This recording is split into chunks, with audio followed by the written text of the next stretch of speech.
washinyaguriwe ku musaraba, wa wundi wapfuye akazuka, aherutse kunsura mw'ijoro ry'umugisha, aremera mu butumwa kw'itorero ngo nimumese ibishura. Mu rukerera rw'uyu munsi nazindukiye mu rugendo rwa kure. Ndaje vuba nyura umugeni, ndaje vuba nyura umugeni.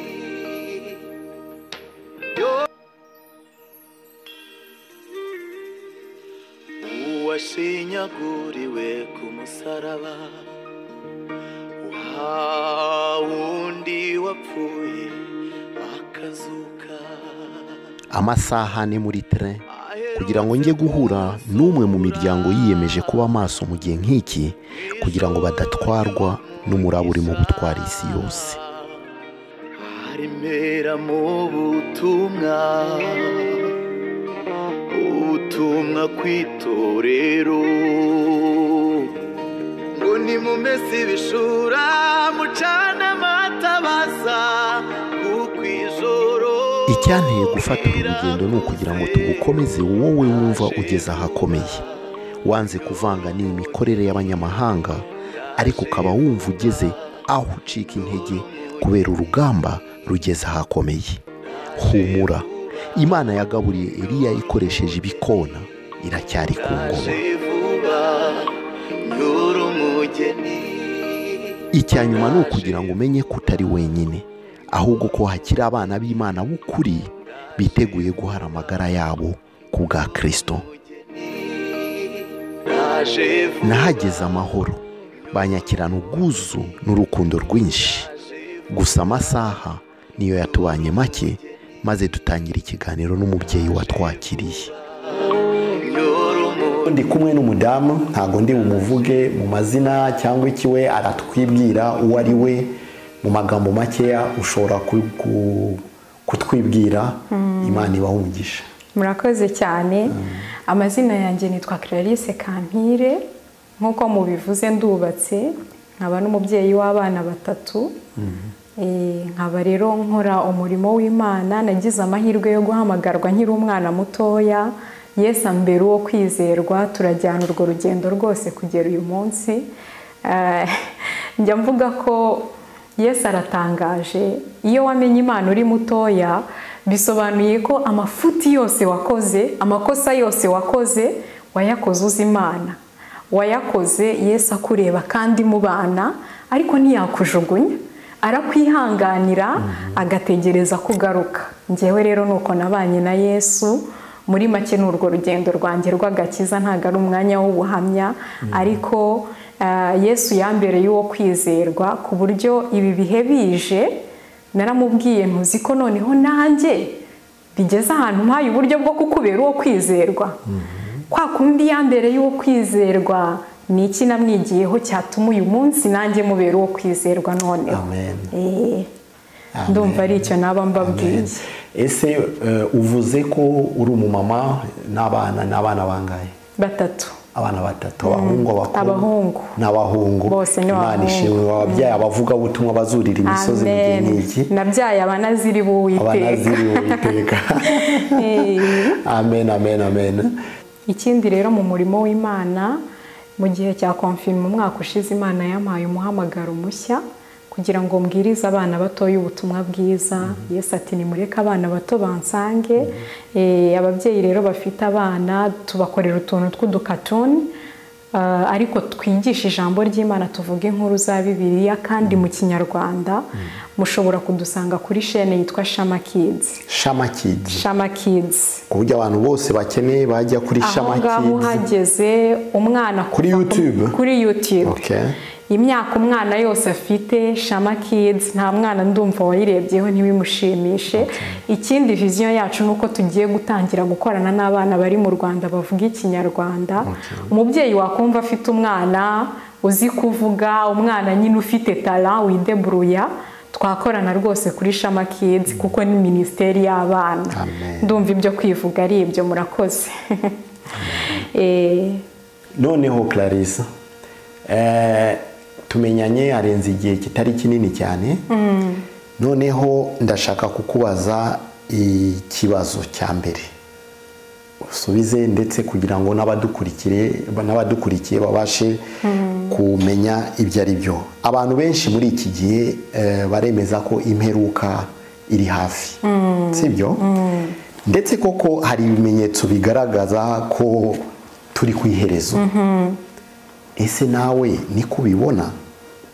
Icyo cya mbere wabivugaho iki? Ni ibihe bimenyetso watanga? Ni ikibazo gitangaje kuko jyewe imperuka nyibona mu buryo butandukanye. Wibuke ko Yesu ava mu isi hashize imyaka irenze 2000, yasize atubwiye ko adusize mu bihe by'imperuka. Ariko mperutse kuganira n'umuntu w'umukristo, arambwira ngo abantu bategereje imperuka yarangiye, kuko Yesu atubwira imperuka y'ibihe n'imperuka y'isi.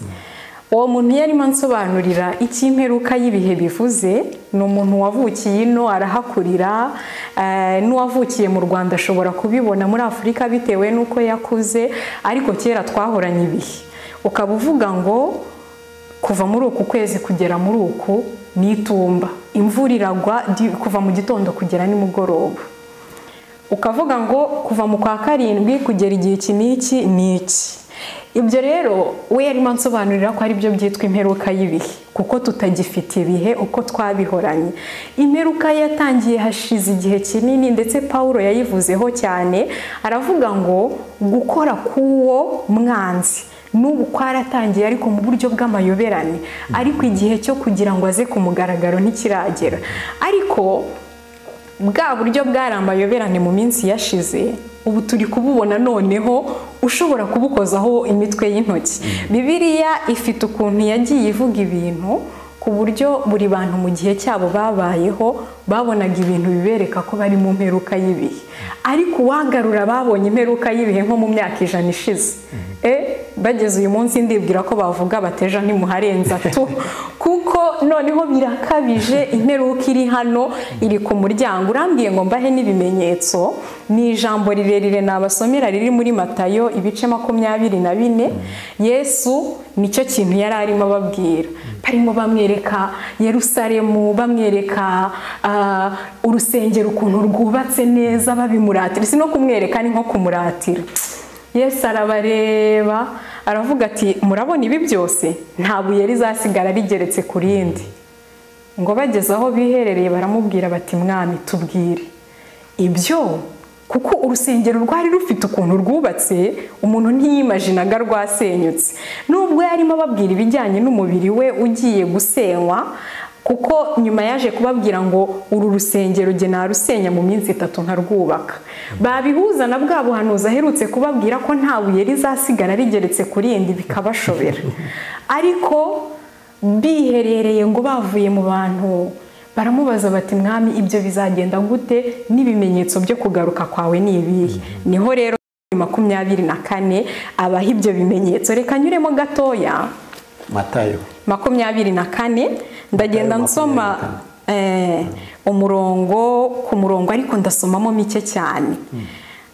Aravuga ngo Yesu arabasubiza ngo mwirinde hatagira umuntu bayobya, kuko benshi bazaza biyitirira izina ryanjye ngo ni nge Kristo. Muzumva iby'intambara nimuhaza intambara, ntitubimenyereye. Ibyo ni ibimenyetso. Ngo mwirinde mudahagarika imitima, kuko bitazabura kubaho. Hari igihe akantu nk'ako gatera abakristo bati dufate 40 jours dusenge turwanye Satani. Yesu ati ntibizabura kubaho, kuko ni ibimenyetso bigomba ku ofete. Ni nk'uko umugore ugiye kubyara yatangira kumva ibise agatokesha abadayimoni. Kugira ngo ubyare uragomba kunyura mu bise, kugira ngo imperuka y'isi isohore ibi bimenyetso bigomba kuza byose. Kugira ngo ntatwara umwanya munini, ndagira ngo mvuge ku kimenyetso kimwe dutegereje, kuko ibindi turabizi, inzara zizaza. Ibi bintu Yesu yavugaga, impamvu abantu bagendaga babihuza n'ibihe by'imperuka, ni uko Yesu abivuga yavugaga ko bizaba mu rwego rw'isi, bizaba biri kubera ahantu hamwe icyarimwe nk'ibi turimo noneho. Ubundi twagiraga inzara, ya nzara yabaye hehe, ahantu yigeze oya, hari intambara natwe tuzi, inzara tuzi y'ejo bundi, ku buryo abantu bitwa abarinzi b'inkike mu Bugesera. Ya nzara yabaye mu Bugesera twayibona tuti dore ya nzara Yesu yavuze. Ariko mu Bugesera hari intambara, i Nyamirambo bari kurya neza, abantu bandi ariko ubu twese turi mu cyorezo, twese dufite ibibazo by'ubukene kubera nyine utuzi twarahagaze. Ubu noneho iri jambo nibwo ryajyana application, kubera ko iri jambo riduhuje twese, ubu umuzungu ubu mwirabura duhuje ikibazo. Ariko dore ku murongo waho wa 15, impamvu uyu murongo nshatse kuvuga nuko hepfo hariho udukubo tuvuga ngo ubisoma byitondere. Yesu yavuze ikimenyetso simusiga cyerekana ko azaba agiye kuza. Aravuga ngo ariko ubwo muzabona ikizira kirimbura cyahanuwe n'umuhanuzi Daniyeli gihagaze ahera hagati y'udukubo, ubisoma abyitondere. Icyo gihe abazaba bari i Yudaya bazahungire ku misozi, n'uzaba ari hejuru y'inzu ye kuzamanuka ngo atware ku bintu byo mu nzu ye, n'uzaba ari mu mirima ye kuzasubira imuhira, kuko icyo gihe noneho bizaba bikomeye. Kizaba ari ikintu kijyanye no gukiza amagara. Iki kizira cyahanuwe n'umuhanuzi Daniyeli ni nacyo cyahanuwe na Yohana, ni ikizira ahera havugwa ni Yerusalemu nk'urusengero, ngo ubwo muzabona icyo kizira cyimitswe i Yerusalemu mu nzu y'Imana, muzibuke ibingibi ndi kubabwira. Icyo ni ikimenyetso simusiga dutegereje, kizaba kiri kutubwira ko ibihe bigeze ku ndunduro noneho, cyane cyane ko ubu turimo turumva ko temple igiye kubakwa, barimo barazenguruka ahantu hose bakusanya amafaranga abasiyoniste kugira ngo bajye kubaka ruriya rusengero. Ikintangaza, abakristo nibo barimo bakotiza ayo mafaranga, ariko bazi umuntu barimo bubakira temple uwo ari we. Ikizira cyahanuwe n'umuhanuzi Daniyeli nicyo kizimikwa muri iriya temple ya gatatu, kuko Bibiliya itubwira neza ko Yerusalemu Kristo azimamo, ngo azamanukana nayo iva mu ijuru. Ntabwo ari Yerusalemu twe tuzamwubakira, nizamanuka iva mu ijuru. Rero umuntu ushaka kumenya ibimenyetso by'imperuka, Matayo 24 haragusobanurira byose. Imana igumugisha cyane. Ikibazo cya kabiri, ese nk'umukristo mu bihe nk'ibi agomba kwitwara ate? Umukristo mu bihe nk'ibi, ndumva nabivuze muri introduction, Yesu yatubereye uwo kwizerwa igihe gihagije. Ubu tugeze mu gihe twebwe cyo kumubera abo kwizerwa. We nta kizamuhindura, azakomeza abo kwizerwa. Twe tugeze igihe cyo kumubera abo kwizerwa, kubera ko nkurikije ibihe turimo, hari ijambo nkunda cyane ariko mu Gifaransa mfasha kurisoma. Mu Bakorinto ba 2, yego, ibice byaho 4, mfasha gusoma umurongo wa 3 n'uwa 4. Abikorinto wa mbere ba 2, yego, igice cya 4, yego, nsomera imirongo 2 gusa, 3 et 4. 3 et 4. Aravuga ngo si notre évangile est encore voilé, il est voilé pour ceux qui périssent. Umurongo wa 4 ngo pour les incrédules dont les dieux de ces siècles a aveuglé l'intelligence, afin qu'ils ne visent pas briller la splendeur de l'évangile de la gloire de Christ, qui est l'image de Dieu. Voilà, reka ndisome mu Kinyarwanda, kubera ko icyo nashakaga ni uwo murongo wa 4 urimo ijambo intelligence bisobanuye ubwenge. Wow. Dont les dieux de ces siècles a aveuglé l'intelligence. Donc il a aveuglé, hari Imana y'isi yo y'igihe nk'iki ngiki. T'as tout compris. Wow. Abakorinto ba Powerful message. 4:3 n'uwa 4 haravuze ngo ariko niba ubutumwa bwiza twahawe butwikiriwe ntabwo butwikiriye abantu bose ahubwo butwikiririwe abarimbuka ari bo batizera abo wumva iyo precision ntabwo ari abatizera gusa abarimbuka ni abahe ni abatizera icya kabiri ab'Imana y'iki gihe yahumiye imitima yabo kugira ngo umucyo w'ubutumwa bwiza bwa Kristo utabamurikira. Iryo jambo imitima mu gifaransa yavuze ubwenge. Ab'Imana y'iki gihe seki iyo mana y'iki gihe ninde? Iyo mana y'iki gihe ivugwa kenshi naguha ibyanditswe byinshi Yohana 12 Yohana 14 aho Kristo ubwe yivugira ko le prince de son monde cyangwa se igikomangoma cy'iyi si. Imana y'iki gihe imana y'isi ofete ni Satani. Noneho iyo mana y'isi ifite abantu barimbuka ngo yahumye ubwenge. Ndagira ngo utekereze ku ijambo ubwenge. Ubwenge nibwo budufasha gutekereza. Ngewe hari igihe nanarize situation nabivugaho bakambwira ngo ikibazo cyawe rero ngo ushyira ubwenge bwinshi mu bintu byose ngo uranariza. None se bumariye iki? Ni nacyo ijambo ry'Imana ridusaba. Iri jambo ni nacyo ritubwiye niba udakoresha ubwenge bwawe nuko Imana y'iki gihe yabuhumye yarabutwikirira apfundikirira afungishyira ahantu muri puberi kugira ngo utabukoresha. Noneho rero Imana y'iki gihe ifite amahame, ifite amatwara, ifite idini, ifite nuko iyobora abantu.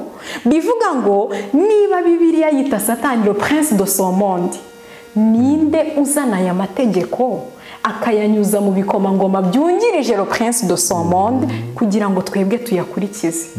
None se niba Imana y'iki gihe yaraguhumye ubwenge kugira ngo utabasha kubona ibyirimo gukora, nkunda ririya jambo ryo mu byahishuwe akantu abantu badakunda ariko mvuze ubwenge ndakibuka. Akantu abantu badakunda kuri kiriya kimenyetso cy'inyamaswa. Ntimumbeshyere ngo mvuze ko urukingo ari ikimenyetso cy'inyamaswa. Ntabyo mvuze, wumva ibyo ushaka. Ariko kiriya kimenyetso cy'inyamaswa mumbabarire mugende musome kiriya gice. Uzi ukuntu Bibiliya ivuga? Iravuga ngo ufite ubwenge. Nabare. Mu yandi magambo uwo iyi Mana y'iki gihe itatwikiriye ubwenge naba ari umubare w'ikimenyetso cy'iyo nyamaswa ngo kuko ari umubare w'umuntu.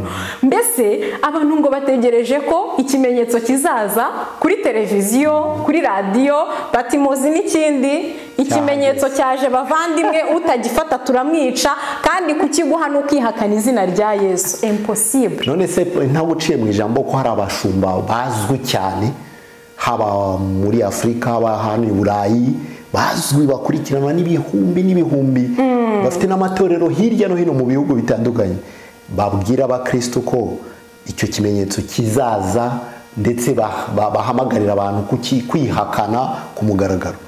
Urabavuguruza? Hari indirimbo twaririmbaga kera nkiba muri Sunday school iravuga ngo hunga idini usange Yesu. Amen. Ngo hunga idini kuko Kristo araje.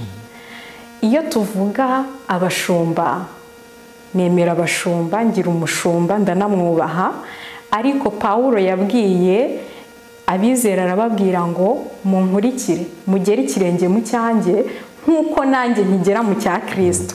Niba utazi ikirenge cya Kristo aho kiri kunyura ntabwo uzashobora kumenya niba ikirenge cy'umushumba wawe kiri mu cya Kristo. Niyo mpamvu Yesu yaravuze ngo ninjye mwungeri jyenyine utazimiza, ninjye mwungeri utaragirira ibihembo. Rero muri context yanjye numbwira umushumba umenye ko nzumva Yesu. Numbwira ibyo abashumba bari kuvuga hari igihe kizagera bikaba ngombwa ko buri wese arengera inyungu ze. Buriya njya ntangara iyo turi gupfa amadini. Yesu yaraje amara imyaka ihagije hano ku isi, nta dini yasize inaha, yasengeye mu ryo yahasanze akajya ahuriramo n'intambara arangije asiga abigishwa. Abo bigishwa nta dini bashinze, bavuze ubutumwa bwiza bw'ubwami, abizera barihuza. Ariko kugeza icyo gihe abizera bitwaga abizera cyangwa aba Kristo, ntabwo ari abakristo, aba Kristo kuko babasanishaga na Kristo. Rero abashumba bacu ndibwira ko tugiye kwinjira mu gihe kandi ndabyizera cyane Imana igiye guhagurutsa abashumba abungeri bataragirira ibihembo, abungeri batareba izindi nyungu, kubera ko ahangaha mu Burayi turi ama église ari subventionné par l'État, mu by'ukuri aterwa inkunga na iryo jambo risobanura neza ko hari abatumva igifaransa. Amatorero yacu hano ahabwa ayemewe mu buryo bw'amategeko, hari amafaranga ahabwa na leta ku buryo n'ejo bazagomba gukora ibyo leta ibasaba. Rero buriya hari ikintu abarundi bavuga ngo ntawikura injya mu kanwa. Umuntu ubasha kwikura injya mu kanwa, ijambo ry'Imana rimbwira neza ngo aho ubutunzi bw'umuntu buri ni naho umutima uzaba. Rero dukeneye kumenya abashumba bari kutubwira, ese bariteguye gutakaza amatorero yabo? Bariteguye kunyura muri aka kaga kose? Ni ibiki biteguye gutakaza? Ni ibiki biteguye guhomba kubwo gukurikira Kristo? Niba biteguye guhomba kugera aho babafungira insengero nk'uko abigishwa babigenzaga mu mateka y'i Roma, basengeraga mu makave bahambiragamo abantu, ariko ubu twebwe ntitwiteguye no gusohoka mu mabatima kandi turimo kuyubaka. Niba muri ibi bihe murankurikira na buri gihe matorero amwe namwe muzane inkunga, muzane twubake, bakerekana inzu imwe y'amamiliyoni n'amamiliyoni y'amadolari, bati bagomba kubaka. Mu itorero ririmo abantu batagira mituwere, mu itorero abapolisi birirwa babwira abantu ngo ntimukagiye mu muhanda mutambaye inkweto, bagendesha ibirenge bajya gusenga, ariko turimo turatanga yo kubaka ama etaje yo kujya gusengeramo. Uwiteka yigeze kubaza abana be, arababaza ati ariko mwanyubakira nzu ki nabasha kubamo? Yari arimo abigisha ko icyo bakeneye ni ukubaka abantu, ni ukubaka ubuzima bw'abantu, kuko imibiri yacu nizo nsengero z'Umwami Imana, niho hantu umwami atura kumva arisanzuye, kuko nirwo rusengero yiyubakiye. Jewe nabyubaka. Wabonye detaye byasabye Imana gutanga kugira ngo Salomo yubake urusengero, ariko jewe nawe n'undi wese turi insengero yiyubakiye. Niba ushaka kubakira Imana urusengero, ubaka ubuzima bwa mugenzi wawe, Imana izabibonye urusengero ituramo ikaryoherwa. N'urusengero rw'inyubako si bibi kurwubaka, ariko igihe turi mu iki ngiki ni bwa bwenge. Ese ayo mamiliyoni arimo kujya kubaka ibintu turimo kubaka ubu nibyo bikenewe muri iki gihe, cyangwa hakeneye ubundi bwenge bwo kureba isi aho irimo kugana, kugira ngo noneho twubake ibijyanye n'aho turi kujya? Ese tureke no kureba aho isi iri kujya, reka turebe ibibazo dusohoyemo. Ibi bibazo bigize ingaruka ki kuri bene data dusengana? Abantu babuze akazi, bavuye mu mirimo, batakaje saleri kuko ama business menshi yarahombye, ariko icyo kubaka abantu ntago kidukerereje. Duhangayikishijwe no kubaka insengero, ahubwo insengero atari n'impamvu yo gusengeramo gusa, ari impamvu yo kugira ngo urushe urwo muturanye urwawe rube rwiza kurusha ruriya baherutse kuzama. Yubatse etaje ebyiri, reka mpite nshyirahenye, atazagira ngo jyewe Imana ntituye hano. Reka nkutera agastori.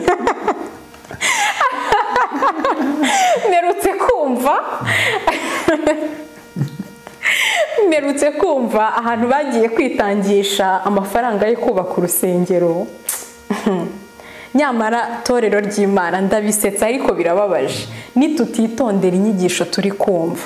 Bariya bigishwa bamaranye na Yesu imyaka 3 badasirimba, nta gitari, badacuranga, bigaga gusenga, akabigisha ibyanditswe bakabibika muri bo, ku buryo amaze kugenda batwandikiye ibyo yavuze byose, kuko batinze ku birenge by'Umukiza. Nusoma uko Luka yabyanditse, ugasoma uko Matayo yabyanditse, kandi Luka ntiyanabanaga nabo, nawe yateze amatwi abandi baramubwira, yaricaye arumva. Uyu munsi ntabwo tugishaka kwiga, turashaka kujya mu rusengero bishyuhe, reka tubyine, niturangiza se umuntu asohoka ati twafashijwe. Niki cyagufashije? Niki ko ijambo ry'Imana ari indorerwamo, ariko Yakobo yabyanditse igihe iriya ndorerwamo yari kuri imbere, wabonye iki? Wahanaguye iki? Urabona iyo uri muri miruwari ureba aho bihengamye ukigira neza, niki kintu iriya ndorerwamo yagufashije? hanyuma muri uko kwitanga umupasiteri yarahagurutse aravuga ati bari bahamagaye, urabona muri fundraising rero hari abakozi b'Imana babisigiye, hari abakozi b'Imana avuga ugakuramo n'ibyo wambaye ukabitanga atari uko ufashijwe, ahubwo hari sinzi niba ninkoresheje ijambo abantu bari buryumve, hari ikintu cyitwa hypnose spirituelle. Hypnose ni uburyo umuntu akumanipira akaza akaguhagarara imbere akamera, nta nubwo ari maji, ni ibintu abapsikiatire bose bashobora kubikora, akamera nk'ugutwaye ubwenge ku buryo ikintu cyose akubwiye uri bugikore. Bariya bashumba, kandeke kubita abashumba, abo bantu bafite bene ayo mavuta ni abantu baba barihuguye cyane muri hypnose. Hanyuma papa w'abana yasohotse abakubwiye ukuntu nawe bamwipinotije rimwe yagiye ahantu muri Suwede mu giterane cya fundraising nk'icyo, barangije mu mwanya wo kwitanga arayatanga yari akiri umunyeshuri, abura tike imutahana asohotse hanze yibajije ukuntu ari butahe, niho yagaruye ubwenge aravuga ati ariko uzi ko bankoze mu mufuka, c'est pas du tout normal, nayatanze, akumva nta nibuka n'ukuntu yayafashe n'ukuntu yayajyanye. Ariko uwo mukozi w'Imana we yarabwirije yifashisha kiriya cyanditswe cyo mu byakozwe n'intumwa, umunsi umwuka wera amanuka. Urabona ko Bibiliya iravuga ngo inzu yarabanje iratitira, imaze gutitira ngo ibirimi by'umuriro biboneka ku mitwe y'abantu. Uzi ikintu yasobanuye? Yaravuze ngo ninde muntu utumva ko inyubako bari barimo ariyo yabatijwe mu mwuka mbere yabo. Inyubako ni ngombwa cyane, ubunini bw'inyubako buravuga ubwinshi bw'umwuka muzahabwa. Wakwibuka ko bari mu cyumba ukavuga uti hari aho ntumvise neza, arimo asobanura ko tugomba gutanga amafaranga ahagije kugira ngo twubake ikinyubako kinini gihagije, maze hazaza umwuka mwinshi. Ati nimuba muri nyine mu kantu kangana gutya hazaza gatonyanga k'umwuka. Urumva iyo nivo ya manipulation? Ikintu cyanangaje rero abarokore natwe uratuzi, haleluya zari haleluya, amen ari amen, bamuhaye amashyi byakomeye. Nkavuga se iyi Mana dukurikiye ntago ahubwo ari Imana y'iyi si? Imana idukundisha isi bigezaho, Imana itwumvisha ko tugomba kuba, Paulo yandikira abaroma yarababwiye, iri ryo ndikunda mu Cyongereza, yarababwiye ngo do not conform yourself to the standards of this world, ngo ntimukishushanye, mu Kinyarwanda baravuga ngo n'abiki gihe, ariko mu Cyongereza baravuga ngo ntimukishushanye n'amahame y'iki gihe. Amahame y'iki gihe avuga ko gutwara yenda BMW ari byo sawa, avuga ko ugomba kugenda gutya na gutya, ariko twebwe aho ubutunzi bwacu buri niho imitima yacu iri, bigatuma hari n'ibyo dusiga hano ku isi. Amen. None tugarutse kuri icyo twari turimo kuvuga tuti abashumba bakangurira abakristo kuri ibingibi, kuri izi systeme turiho n'ibiki byose byo wabivugaho iki? Mu by'ukuri ndatekereza ko niba uzi le prince de ce monde, ukabuzi umutware w'iyi si y'umwijima, kuko iyi si nyine iyi turiho. Wibuka igihe Satani yamanukaga mu ijuru, ntabwo Imana yavuze ngo wakuzimu ubonye ishyano, yavuze wasiwe ubonye ishyano kuko umwanza kumanukiye. Kuva umunsi yamanutse iyi turimo niyo yabaye isi y'umwijima. Hanyuma niba uzi umutware w'iyi si, uzi neza naho amategeko yarimo atujyana. Rero ntabwo twahamagariwe kubwiriza isi. Njyewe mbona bano bantu baba batangiye gusohoka mu muhamagaro wacu. Icyazanye Yesu agasiga atimye ubwami hano, ahubwo akadukumbuza ubwo agiye kwima tuzamusangamo. Yasize atubwiye ngo muri mwisi ariko ntabwo muri ab'iyi si. Ndetse ajya kudusengera hari igihe wumva hari n'ukuntu harimo akagambane, yarazi ko isi ari mbi, ariko arangije aravuga ngo data sinsaba ngo bakure mu isi, ahubwo uyibarindiremo. Yari abizi ko ibyaba byiza kuri twe. Ku mugani wa Paulo niyo wavuze ngo ibyiza kuri jye nuko nakwigendera nkisangira umukiza, ngo ariko ku bwanyu icyiza nuko ngumina. Yesu yari azi ko ibyiza ari uko twajyana, ariko arasenga ngo ntasaba ngo data dukure mu isi ahubwo naturindiremo. Twebwe ubundi tumeze nk'abashyitsi, tumeze nk'abanyamahanga hano mu isi kuko iwacu turahazi. Rero iyo uri munyigisha amahame y'iyi si, ubwo nyine uba uri munyigisha amahame y'iwanyu, ntabwo uri munyigisha amahame y'iwacu.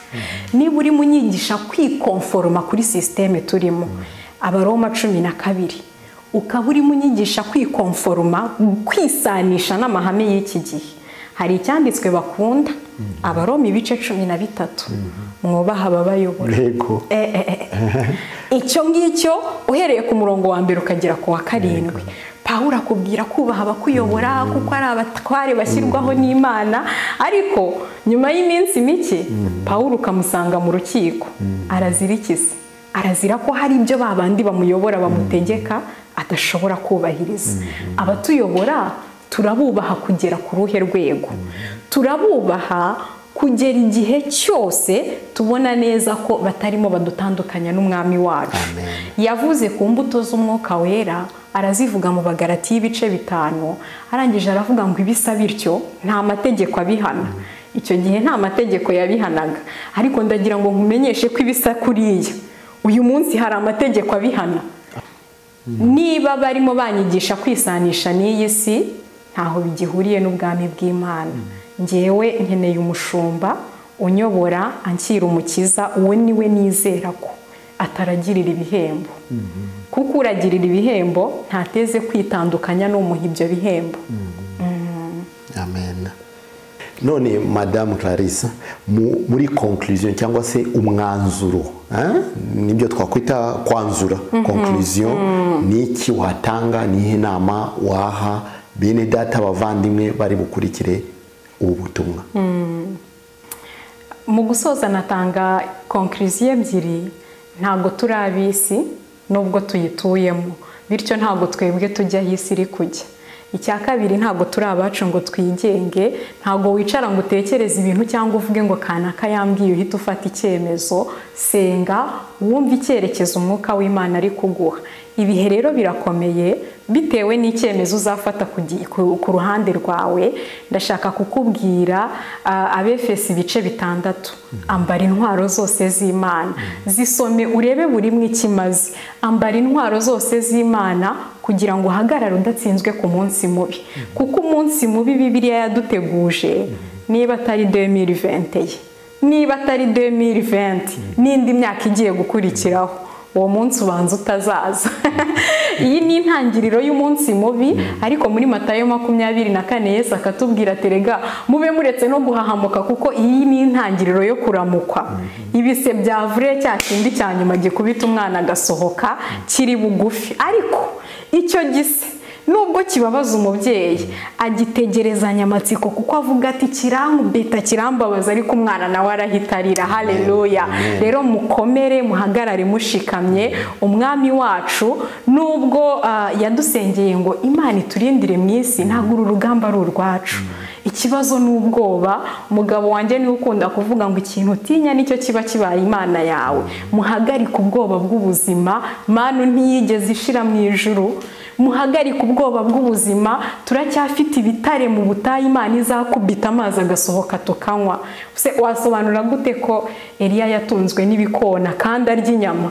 Uzi igikona ku nyama, ariko kuko ari Imana yagitumye cyarayijyanaga kigashyira Eliya akarya akabaho neza.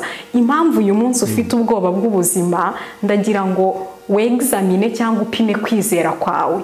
Ikintu kiguteye ubwoba uyu munsi ukibwire ngo abanyabwoba n'abatizera nta munani bafite mu bwami bwo mu ijuru. Imana ibaha umugisha. Ndumva ari icyo nasorezaho. Murakoze. Amen. Ni umugisha kuba mwadusuye, byatunejeje cyane. Les 12 ouvriers nubwo haje umwe muri bo yenda hari umunsi muzaza muri 12. Rwose twabakunze, mwagize neza. N'ikindi gihe cyose Imana izabibashyira ku mutima, turahari kugira ngo dufatanye gutanga aya makuru iby'Imana iduhishuriye. Muzi ko nkora n'undi murimo wo gutraduiza amavideo mu Kinyarwanda. Igihe cyose yaba babahaye amavideo bakeneye kumva, twiteguye gukorana namwe. Rwose muzaze, bizatunezeza. Ni umugisha gukorana namwe. natwe turabashimiye cyane, ndabashimiye n'ukuri kubw'umwihariko kuko mwatwakiriye neza kandi Imana isubize aho mwakuye. Amen. Sibyo na papa naza n'abana bose babwira uti rwose twashimye. Ndizera ko bari bubasanga ahangaha mu kanya yenda bakabasha no kubasezeraho. Amen. Tudatinze nkuko bisanzwe ntabwo tujya turangiza tudahamagariye abantu batarakira Yesu Kristo nk'umwami n'umukiza w'ubugingo bwabo. Niba hari umuntu udukurikira muri aka kanya ukaba utarakira Yesu Kristo nk'umwami n'umukiza w'ubugingo bwawe, ni iby'agaciro gakomeye cyane muri iki gihe nk'iki ngiki. Ibihe biri imbere ntawe uzabyambuka adafite Kristo. Niyo mpamvu ari umwanya akira Yesu Kristo nk'umwami n'umukiza w'ubugingo bwawe. Usubire mu isengesho uvuga uti mwami Yesu, ndakwakiriye nk'umwami n'umukiza w'ubugingo bwanjye, unyandike mu gitabo cy'ubugingo. Igihe cyose uzaza gutwara abawe nanjye ntusige. Kuva uyu munsi niswe umwana wawe. Haleluya. Ndi umunyabyaha, umbabarire, unkureho icyaha, unkureho ibyaha, unyezesha amaraso yawe. Ndagushima mwami Yesu. Usubire muri iyo sengesho ushima Imana kandi wizere udashidikanya ko umwami Yesu ari bumanuke ahindure ubuzima bwawe. Reka dusabe umukozi w'Imana Clarisse asenge asoza iyi gahunda. Imana iguhe umugisha. Ku muntu utarakira Yesu icyo namubwira ntago azi ibintu arimo ahomba, kuko amahoro yacu nuko dufite Kristo. Amen. Dusenga Imana. Data, turagushimye ko wabanye natwe, uha umugisha mwene data wese wumvise aya magambo meza twaganiriye, kandi ukorere muri yo kugira ngo abashe guhindura umuntu. Umwuka wawe aganirize buri wese. Uha umugisha umukozi w'Imana wateguye aka kanya, kandi tuzumve amakuru meza yuko hari icyo byatanze. Mu izina rya Yesu. Amen. Amen. Amen. Amen. Aherutse kunsura.